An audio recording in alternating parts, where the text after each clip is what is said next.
So if you're subscribed to the channel or you're watching this video, more than likely you're a macOS user, and that doesn't matter if it's for the Mac Mini, the MacBook, the iMac, any of the Macs, it's all valid.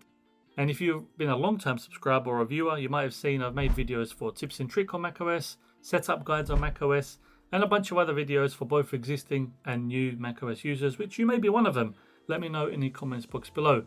This video is no different. I'm going to be showing you some really cool apps that I use on a day-to-day basis on macOS, which not only makes it more fun to use, but a lot more productive, and you'll see why later on in the video.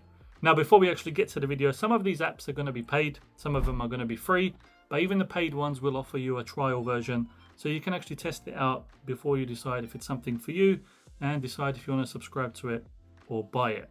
And if you haven't yet, hit that subscribe button down below. We just surpassed 27k subscribers. Like the video if you end up liking it, share it with your friends and family, and before you actually watch the video, pause it and let me know in the comments box below what your favorite app for macOS is. So let's check out these apps, because I think there's going to be something for everyone. So app number one is called Launchy, and this app has kept my dock super clean. Now, before using this app, I had so many apps on the dock bar because I would just use them frequently, or I wouldn't use them at all, and it would just get crowded, look messy. But with the Launchy app, I'm able to actually press a shortcut key, which in my case is the left shift key twice, and I get a circular app selection pop-up that comes up, which I've customized to be my own personal most used apps and folders. Now, this makes it so much easier to get access to the apps that I actually use the most without having it clutter up the dock. So app number two is called DeskIn. Now, when I'm away from my main desk or when I'm away from home, this is how I still manage to get everything done. Now, something it does, it allows me to remotely connect into my PC or Mac from pretty much anything and anywhere. My phone, my laptop, iPad, whatever device you have, you can stay connected no matter where I am. Now, this comes in handy when I'm traveling and I want to take advantage of my M4 Pro Mac Mini that is in my office, as it's the most powerful device I have, especially when it comes to editing and stuff. I can access files from it, use apps directly from it, and even edit from the machine while I'm in a different country, which is a game changer. Now, one thing I use all the time is the cross-platform file transfer. Now, I can move files between devices super fast, and it saves me more times than I'm willing to admit. You can also use a tablet as an external display, or a second screen, whatever you want to call it.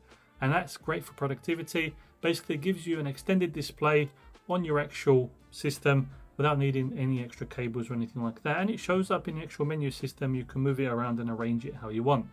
And yeah, you can even play games from your PC onto your other devices like your phone. Now, I don't have a PC to test this feature, but I've been told by others it works, and it works very well with quite low latency. Now, the setup is super easy. You get to sign in, connect your devices, and that's basically it. No complicated settings, no session time limits. It just works, and it works really well.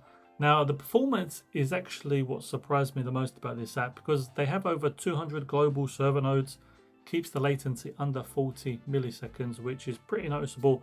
So everything feels pretty responsive, especially when you're doing that gaming.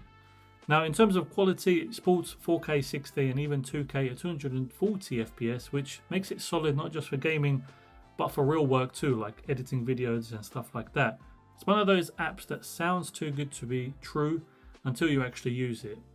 Now, you can try DeskIn remote desktop now, and you can actually use the code MrHTech to get 50% off your first month and then 20% off for the yearly plan if you decide you want to try it out. Links will be in the description box below. Now, app number three is Doctor. Doctor I've mentioned before in my previous videos, and it's basically an app that lets you see previews of app windows before you actually open the app. Before using Doctor, I just get to see what the app tab is actually called without a visual representation of what's actually on that tab, and then get pretty annoying. For example, now when I'm using Chrome and I have multiple tabs open, I can just hover over the actual Chrome app, and it not only tells me what the tab is, but it also shows me what's on the tab. Down to personal preference, I guess, but I like being able to see what's on the browser window before I actually click on that. Could save you in the moment. Now, Dropover is file number 4. It's a file shelf where you can actually collect different types of files from different folders, move them all at once to the same location. All you do is select a file, give it a little shake, and you'll get a file shelf pop up where you can collate different files till you're ready to drag them to your final destination. Great for when you're trying to compile different files, photos, PDFs, Word documents to be uploaded together or sent in the same email without having to rummage through different folders. App number 5 is actually a pretty cool one, and it's called Blip. Now, everybody likes AirDrop. I know I do, especially if you're an iPhone user. And Blip is kind of like AirDrop, but not just limited to iPhones. You can use it on all different devices, and you can send files without a file limit, so you don't have to worry about one of them surprise files too large pop-ups to come up when you finally actually want to send it.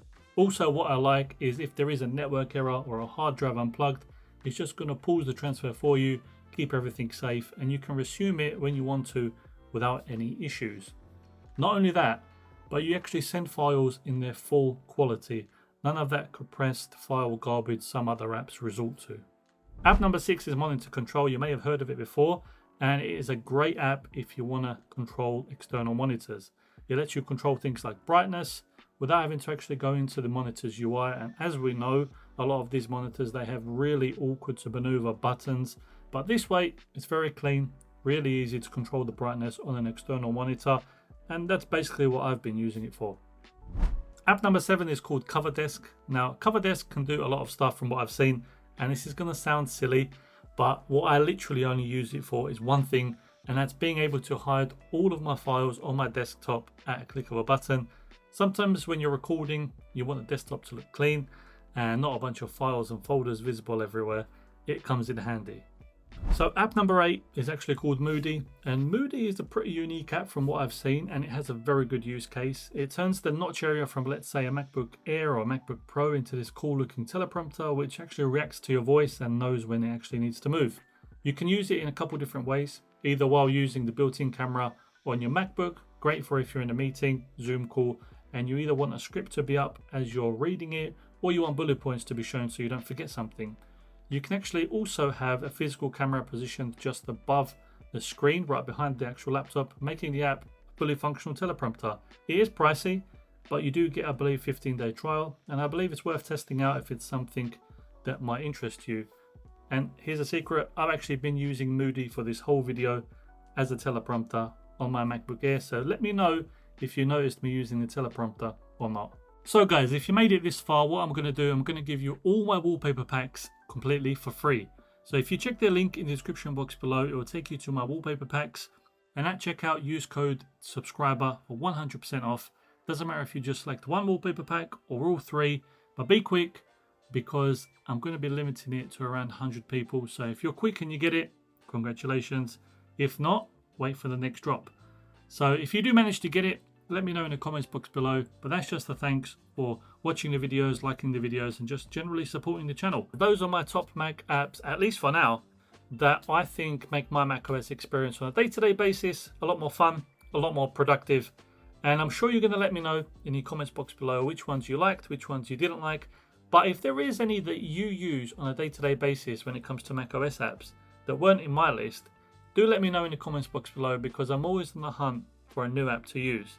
Now, links for all the apps as well as any discount codes and stuff like that are going to be in the description box below, as well as the comments box. So if you want to check any of them out, that's where you should go. As well as if you are a new macOS user or even an existing one and you want to learn more about macOS and see tips and tricks and stuff like that, remember to go on my channel and check out the other videos I have, because there is a bunch there and there may be something that you find beneficial. Now, if you did like the video, remember to hit the like button. If I earn your subscription, remember to hit that subscribe button. Share it with your friends and family or somebody you think is going to benefit from these macOS apps. And as always, I appreciate you watching, and I'll catch you on the next one.